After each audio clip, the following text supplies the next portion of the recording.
السلام علیکم ناظرین، میں ہوں آپ کا دوست مولانا کامران۔ تاریخ اسلام میں کچھ ایسے فاتحین اور سلطان مسلمانوں کے گزرے ہیں کہ جن کے بارے میں مسلمان جب سوچتے ہیں تو ان کے سر فخر سے بلند ہو جاتے ہیں۔ آج کی ویڈیو میں ہم بات کریں گے ایک ایسے ہی سلطان کے بارے میں جسے دنیا آج سلطان صلاح الدین ایوبی کے نام سے یاد کرتی ہے۔ سلطان صلاح الدین ایوبی سلطنت کے بانی تھے۔ وہ نہ صرف تاریخ اسلام بلکہ تاریخ عالم کے مشہور ترین فاتحین اور حکمرانوں میں سے ایک تھے۔ وہ 1138 میں موجودہ عراق کے شہر تکریت میں پیدا ہوئے۔ ان کی زیر قیادت ایوبی سلطنت نے مصر، شام، یمن، عراق، حجاز اور دیار پر حکومت کی۔ صلاح الدین ایوبی کو بہادری، فیاضی، حسن خلق، سخاوت اور بردباری کے باعث نہ صرف مسلمان بلکہ عیسائی بھی عزت کی نگاہ سے دیکھتے ہیں۔ سلطان صلاح الدین کو فاتح بیت المقدس کہا جاتا ہے، جنہوں نے 1187 میں یورپ کی متحدہ افواج کو عبرتناک شکست دے کر بیت المقدس سے آزاد کروا لیا تھا۔ ابتدائی دور سلطان صلاح الدین نسلاً کرد تھے اور 1138 میں کردستان کے اس حصے پر پیدا ہوئے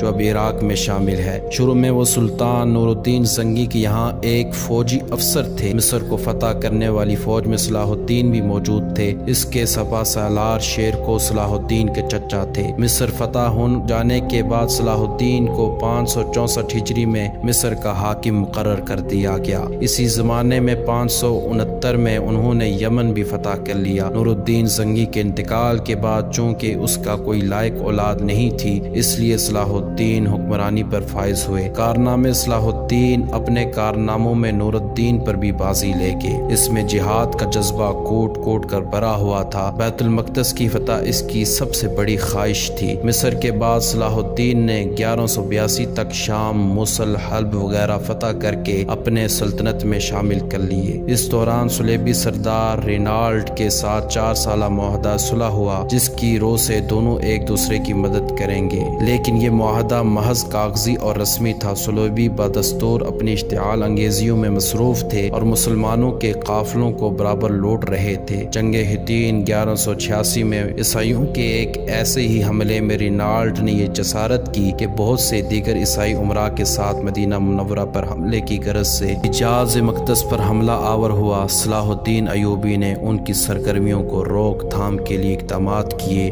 اور فوراً رینالڈ کا تعاقب کرتے ہوئے حطین میں اسے جا لیا۔ سلطان نے یہیں دشمن کے لشکر پر ایک ایسا آتش گیر مادہ ڈلوایا جس سے زمین پر آگ بھڑک اٹھی۔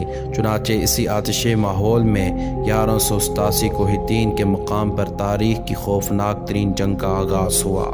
اس جنگ کے نتیجے میں 30,000 عیسائی ہلاک ہوئے اور اتنے ہی قیدی بنا لیے گئے۔ رینالڈ گرفتار ہوا اور سلطان نے اپنے ہاتھ سے اس کا سر قلم کیا۔ اس جنگ کے بعد اسلامی افواج عیسائی علاقوں پر چھا گئیں۔ فتح بیت المقدس۔ حطین کی فتح کے بعد صلاح الدین نے بیت المقدس کی طرف رخ کیا۔ ایک ہفتے تک خون ریز جنگ کے بعد عیسائیوں نے ہتھیار ڈال دیے اور رحم کی درخواست کی۔ بیت المقدس پورے 91 سال بعد دوبارہ مسلمانوں کے قبضے میں آیا اور تمام فلسطین سے مسیحی حکومت کا خاتمہ ہو گیا۔ بیت المقدس کی فتح صلاح الدین ایوبی کا عظیم الشان کارنامہ تھا۔ اس نے مسجد اقصیٰ میں داخل ہو کر نور الدین کا تیار کردہ منبر اپنے ہاتھ سے مسجد میں رکھا۔ اس طرح نور الدین کی خواہش سے اس کے ہاتھوں تو پوری نہ ہوئی، لیکن صلاح الدین کے ہاتھوں ضرور پوری ہوگی کہ وہ مسجد میں داخل ہوئے اور ان کا منبر مسجد اقصیٰ میں رکھا۔ بیت المقدس پر قبضے کے ساتھ یروشلم کی وہ مسیحی حکومت بھی ختم ہوگی جو فلسطین میں 1099 عیسوی سے قائم تھی۔ اس کے بعد جلد ہی سارا فلسطین مسلمانوں کے قبضے میں آ گیا۔ بیت المقدس پر تقریباً 761 سال مسلمانوں کا قبضہ رہا۔ ناظرین، اگر آپ کو ہماری ویڈیو پسند آئی ہو اسے لائک ضرور کریں اور ہمارے چینل کو سبسکرائب کرنا نہ بھولیں۔